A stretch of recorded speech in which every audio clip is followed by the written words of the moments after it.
Те с нерви зъби не ми останаха. Да, то нервите или то дето зъбите, или то дето костата. Ама аз май мене от двете. Хемо костата му удариха, хемо зъбите. Което е ударил зъбите у козата? Нервите, бе. А, Те с нерви зъби не ми останаха, ама тъй като не мисля, той костата ми падна, ма дали от нерви, дали от нещо друго. Да. бе, Гого, кажи нещо, бе, на камерата.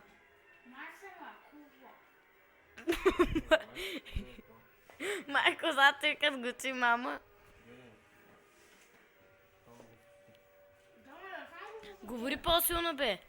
Ти зеленчуца ли, зеленчуца ли ядеш? Не. Ами какво? Кот намеря чакал, въглища. Не, много ми харесва. Пръсни картофи с сирене. Месо не мога да ям, защото ми влиза между зъбите. Как станаха те? М? Как станаха те зъбите? По-силно говорите. От нерви, бе. От нерви ми станаха тези зъби. Ехе! Защото той има бързи нерви, слаби нерви, игриви нерви. Слюнките ти вече излизат. Не мога да излиза слюнките ми никога. Аз да не съм то.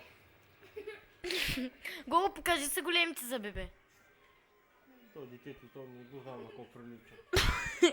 Ще го вземем сега това лято с мен да работи на полето, да плащам гаргите двамата. Виж на тебе, бе. Шут. Няма двамата, ще плащам гаргите. Ще изкарам по някой лев да изкараме зимата. Празник. Ще идват пак новата година и горе. Ма сам на полето, трудна работа тези гарги. Докато ги изгоня от едната страна, те бягат на другата. Пак сега сме двамата с лапи тук да правим. Ще ги плащам яката. Жена имаш ли? Имам. Добре ли? Как да е добре? Физически. Физически е много добре, ама психически много не е добре. Тя покрай нас откачи горката. Какво да прави? Дъщеря имаш ли? Имам, ма и тя не е добре като майка си. Ненормалка. Ненормалка. Да, бе. Двама човека с ми патрон. Какво да ти кажа? Да ги наточи от зъбите, сигурно. И с тези зъби си много точен. Да. Да ги видиш на каката като ходи на училище, защото те ще пишат по 2 щици за един урок направо. Какво да ти кажа? Никога ми жена ми тя... Много ми е тежко като говоря за нея. Ма какво да ти кажа? Ние с нея така долу горе са, имаме са.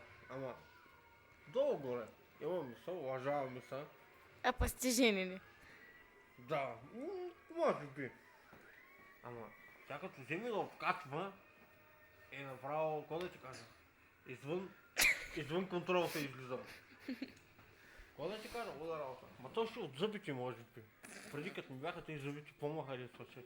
Пак сега някак си се дърпа. Настрани отива. Викам, що отиваш така настрани ми бягаш? Така. Какво да правя, вика? Малко взе да ми омръсваш, ама вика, аз пак се те обичам. Викам, добре. Нещо друго да кажеш? Какво да кажа? За сина си? Сина ми той е малко олигофрен, много обича игрите. Да. Да, като баща си той много обича игрите. Ама... Виж, не може да Дълги. Нещо друго да кажеш? Не, много се стъпа, ти дет му питаш. Нещо за дяволите. Майка ти, баща ти? Майка и баща ми са добре психически. Майка ми психически и тя не е добре. Ма виж всичките жени психически не сте добре обаче. Майка ми и тя не е добре психически. Нали, физически по-добре. Ама психически не. Баща ми е добре нормален. И зъбите са му нормален, не са като моите. И като на лапите, виж го лапите. Виж го. Моля, гаргите направо ще се рът от страх. Да, ние с сина ми сега ще ходим лятото последно. Ще ходим да пазим един бустан. Дините където са, дините. Ма лятото. Защото аз лятото сам ходя. Ма ти тези гарги, нали ти казвам? Докато ги гоня от тука, те отиват там. Кълват дините. После ми мене шефа ми кълве на главата. Сега ще вземем сина ми. Сина ми може ли да видим само? Да. Ето го сина ми. Да, сега двамата ще пащам гаргите с него лятото. Ще изкараме кинти.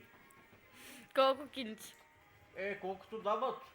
Колко си висок? Ма направо ти казвам, слушай ма, гаргите и мангалите, като навиждат, ще се серат от страх. Няма да приближават този бустан.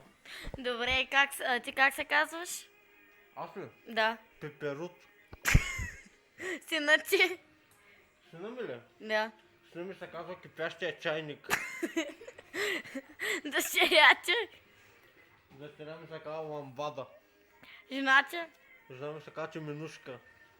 Ага. Семейство какви сте? Семейство от качалки всички.